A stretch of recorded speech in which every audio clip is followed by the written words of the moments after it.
السلام علیکم ورحمۃ اللہ وبرکاتہ۔ بسم اللہ الرحمن الرحیم۔ کیا آپ بھی اکثر دل کی بے چینی کا شکار رہتے ہیں؟ کیا سوچیں رکتی نہیں؟ دل ادھورا سا محسوس ہوتا ہے اور دماغ بار بار فکر میں الجھتا ہے۔ یہ صرف دماغی دباؤ نہیں بلکہ دل کی روحانی حالت کی بھی علامت ہے۔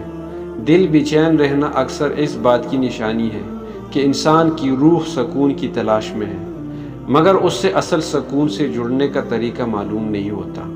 دنیائی خواہشات اور مادی مصروفیات دل کو مطمئن نہیں کرتی اور اسی وجہ سے انسان اندر سے خالی محسوس کرتا ہے۔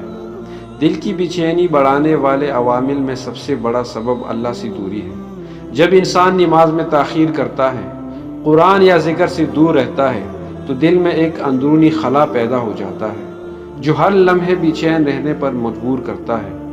بعض اوقات دل میں ماضی کی فکر، مستقبل کی پریشانی یا دوسروں کی باتوں کی فکر بھی بے چینی پیدا کرتی ہے۔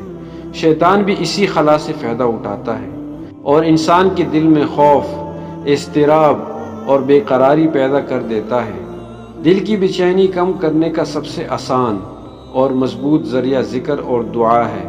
ہر روز تھوڑی دیر کے لیے سکون سے بیٹھ کر اللہ کا ذکر کرنا اور دل کی حالت کو اللہ کے سپرد کرنا دل میں سکون لاتا ہے۔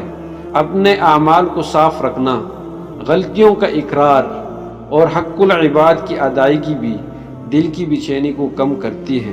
جیسے ہی دل اللہ کے قریب آتا ہے، بے چینی دور ہو جاتی ہے اور سکون کی روشنی دل میں آ جاتی ہے۔